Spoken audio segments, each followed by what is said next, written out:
আর এবার রাহুল গান্ধীর উদ্দেশ্যে শুভেন্দু অধিকারী বিরোধী দলনেতা তার কুকথা তিনি কি বলেছেন আপনাদের শোনাবো।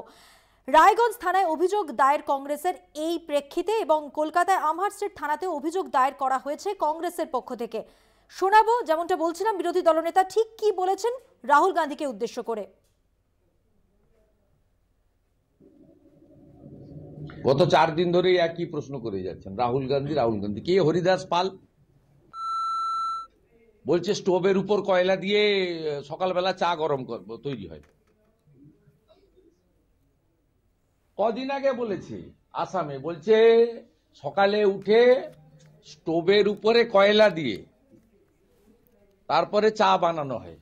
স্টোভের উপরে কয়লা দেওয়া হয় আমি তো কই দেখিও নি শুনিও নি।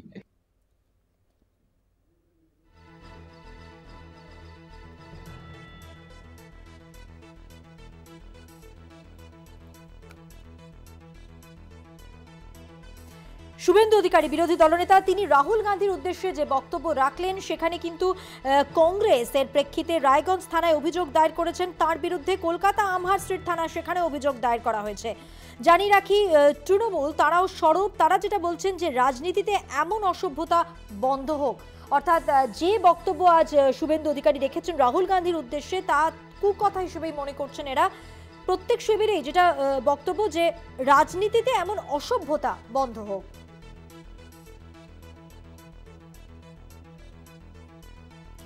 যেমনটা বলছিলাম যে রায়গঞ্জ থানা সেখানে অভিযোগ দায়ের করা হয়েছে কংগ্রেসের পক্ষ থেকে। রাহুল গান্ধীর উদ্দেশ্যে যে কুকথা শুভেন্দু অধিকারী বলেছেন রায়গঞ্জ থানায় তার বিরুদ্ধে সেই অভিযোগ জানানো হয়েছে এবং পাশাপাশি আপনাদের জানিয়ে রাখি কলকাতায় আমহার্স্টের থানা সেখানে অভিযোগ দায়ের করা হয়েছে। প্রদেশ কংগ্রেস মুখপাত্র সুমন রায়চৌধুরী কি বলেছেন এই প্রসঙ্গে দেখুন।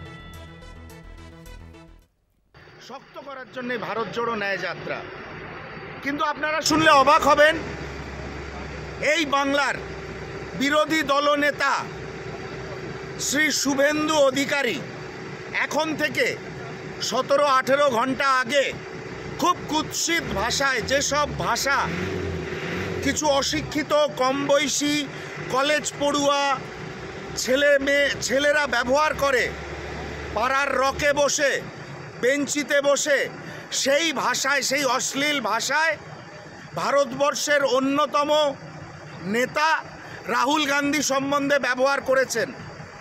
এর থেকে একটা জিনিস পরিষ্কার, ভারতীয় জনতা পার্টি এবং শুভেন্দু অধিকারীর রুচি, শিক্ষা, সংস্কৃতি কোন জায়গায় গিয়ে পৌঁছেছে, কতটা তারা মরিয়া হয়ে গেছে, কতটা তারা ভয় পেয়েছে রাহুল গান্ধীর ভারত জোড়ো ন্যায় যাত্রাকে। যেভাবে মমতা ব্যানার্জির দল রাহুল গান্ধীর পোস্টার এবং ফ্লেক্স ছিঁড়ে দিচ্ছে সারা পশ্চিমবঙ্গে, ঠিক সেইভাবে একই পথ ফলো করে শুভেন্দু অধিকারী খুব নোংরা ভাষায়, যাকে আমরা গালাগালি বলি, উনি পশ্চিমবঙ্গের বিরোধী দলনেতা নিজের পজিশন ভুলে গিয়ে রাহুল গান্ধীকে আক্রমণ করেছেন। নিজের অবস্থান, নিজের পজিশন ভুলে গিয়ে রাহুল গান্ধীকে আক্রমণ করেছেন এমনই বললেন প্রদেশ কংগ্রেস মুখপাত্র সুমন রায়চৌধুরী। কথা বলবো আমাদের প্রতিনিধি বিক্রমাদিত্য বিশ্বাসের সঙ্গে। বিক্রমাদিত্য, বিজেপির রুচি নিয়ে, বিজেপি নেতাদের সম্পর্কে এই যে কুকথা বলেছেন শুভেন্দু অধিকারী, সেই প্রসঙ্গে বললেন যা সুমন রায়চৌধুরী, তাতে স্পষ্ট যে তারা শুভেন্দু অধিকারীর বিরুদ্ধে যে এফআইআর করেছেন এবং পাশাপাশি তার বক্তব্যকে সবসময় যা বলে থাকেন শুভেন্দু অধিকারী কুকথাও বলেছেন। একদম, দেখো মধুবন্তী, আজকে গোটা রাজ্য জুড়ে যত থানা রয়েছে সেই সমস্ত থানায়, শুধু রায়গঞ্জ থানায় না, সমস্ত থানায়, এছাড়াও যে সমস্ত জায়গায় কংগ্রেসের জায়গা রয়েছে সেই সমস্ত জায়গা থেকে শুভবুদ্ধিসম্পন্ন মানুষরা এবং কংগ্রেস কর্মীরা কিন্তু এসে এফআইআর করবেন শুভেন্দু অধিকারীর বিরুদ্ধে, এমনটাই জানিয়েছেন অভিষেক বাবু এবং সুমন বাবু। দুইজনেরই বক্তব্য যে রাজনৈতিক মতবিরোধ থাকতে পারে, কিন্তু কুকথা কেন হবে? যেন কি কারণে তাকে এই কুকথা বলা হয়েছে, এবং এই কুকথার বিজেপির যে একদম নিজেদের একটা রীতি, সেটাকে আবার তারা প্রমাণ করেছে। এবং শুভেন্দু অধিকারীর বিরুদ্ধে যে সমস্ত কথাগুলো উঠছে তা যে সম্পূর্ণ সত্যি সেটা তারা আবার প্রমাণ করে দিচ্ছেন। এই কথাই বলেছেন তিনি, যে শুভেন্দুবাবু সম্পূর্ণ যে কথাগুলো বলছেন সেই কথাগুলোর কোনো ভিত্তি নেই, রাজনৈতিকভাবে তার কোনো প্রতিরোধ করার ক্ষমতা নেই, তিনি ব্যক্তিগত আক্রমণ করছেন।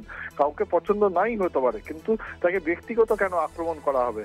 এই জন্যই কিন্তু এই কুকথার যেন শেষ হয়, সেই জন্যই কংগ্রেসের পক্ষ থেকে আজকে এই এফআইআর দায়ের করা হয়েছে, রায়গঞ্জ থানা করা হয়েছে। কারণ রাহুল গান্ধীর সাথে একদমই, তারা অর্থাৎ ছিলেন। এই কুকথা যেন শেষ হয়, রাজনীতিতে এরকম অসভ্যতা বন্ধ হোক। একদিকে যখন কংগ্রেস তার মতামত রেখেছে, তেমনি তৃণমূলের পক্ষ থেকে বলা হচ্ছে রাজনীতিতে এমন অসভ্যতা বন্ধ হোক। ধন্যবাদ দেব আমাদের প্রতিনিধি বিক্রমাদিত্য বিশ্বাসকে। এবং আপনাদের জানিয়ে রাখি, কংগ্রেসের বক্তব্য তো আমরা শুনলাম, এবার তারা এফআইআর করেছেন এমনটাও জানা যাচ্ছে। রায়গঞ্জ থানায় যেমন অভিযোগ দায়ের করা হয়েছে, আমহারসির থানা সেখানে অভিযোগ দায়ের করা হয়েছে শুভেন্দু অধিকারীর বিরুদ্ধে। পাশাপাশি জানিয়ে রাখি, তৃণমূলের পক্ষ থেকে যেটা বলা হয়েছে তারাও সরব, তারা বলছেন যে রাজনীতিতে এমন অসভ্যতা বন্ধ হোক। একদিকে যখন কংগ্রেস বলছে যে এই ধরনের কুকথা বলা বন্ধ হোক, তেমনি তৃণমূলের বক্তব্য যে রাজনীতিতে অসভ্যতা বন্ধ হোক। বিরোধী দলনেতা শুভেন্দু অধিকারী রাহুল গান্ধীর উদ্দেশ্যে যে কুকথা বলেছেন, কুকথাই আখ্যা দিচ্ছেন সমস্ত শিবিরই। রায়গঞ্জ থানায় অভিযোগ দায়ের করেছে কংগ্রেস। পাশাপাশি রাজনীতিতে এমন অসভ্যতা বন্ধ হোক, তৃণমূলের পক্ষ থেকে সরব হয়ে এমনটাই বলা হয়েছে। এ বিষয়ে কথা বলবো আমাদের বিশেষ প্রতিনিধি দেবজ্যোতি ঘোষের সঙ্গে। দেবজ্যোতি, আর কি বলা হয়েছে তৃণমূলের পক্ষ থেকে? দেখো মধুবন্তী, তৃণমূল কংগ্রেসের পক্ষ থেকে কিন্তু তীব্র প্রতিবাদ করা হয়েছে, এবং তৃণমূল কংগ্রেসের পক্ষ থেকে যেমন মুখপাত্র কুণাল ঘোষ জানিয়েছেন, তেমনি কিন্তু বিভিন্ন তৃণমূল কংগ্রেস নেতৃত্ব তারাও কিন্তু সরব হয়েছেন, যে যেভাবে কদর্য ভাষায় শুভেন্দু অধিকারী রাহুল গান্ধীকে আক্রমণ করেছেন, রাজনীতিতে তা মেনে নেওয়া সম্ভব নয়। এবং কুণাল ঘোষ কিছুটা বাড়িয়েই বলেছেন যে শুধুমাত্র রাহুল গান্ধীকে নয়, বিভিন্ন সময় বিভিন্ন মানুষ সম্বন্ধে এই বিরোধী দলনেতা শুভেন্দু অধিকারী কি মন্তব্য করেন তার কোনো ঠিক নেই। অর্থাৎ তার মস্তিষ্কের বিভ্রাট ঘটেছে, সেই জন্যই বারবার আবল তাবল মন্তব্য করেন। এবং তৃণমূল কংগ্রেসের পক্ষ থেকে যেটা বলা হয়েছে, এই অসভ্যতা বন্ধ করা হোক, অর্থাৎ রাজনীতিতে যে ভাষা ব্যবহার করা হচ্ছে বিজেপির পক্ষ থেকে তা অবিলম্বে বন্ধ করা হোক। তবে বাংলার মানুষ জবাব দেবেন, কারণ বাংলার মানুষ চিনতে পারবেন এইসব গদ্দারদের বলে যে তৃণমূল কংগ্রেসের পক্ষ থেকে কুণাল ঘোষ আক্রমণ করেছেন। অর্থাৎ শুধুমাত্র কংগ্রেসের পক্ষ থেকে নয়, বিভিন্ন রাজনৈতিক দলের পক্ষ থেকে রাহুল গান্ধীকে যে কদর্য ভাষায় শুভেন্দু অধিকারী আক্রমণ করেছেন তার তীব্র নিন্দা করেছেন। মধুবন্তী, ধন্যবাদ দেবজ্যোতি। কথা বললাম আমাদের বিশেষ প্রতিনিধি দেবজ্যোতি ঘোষের।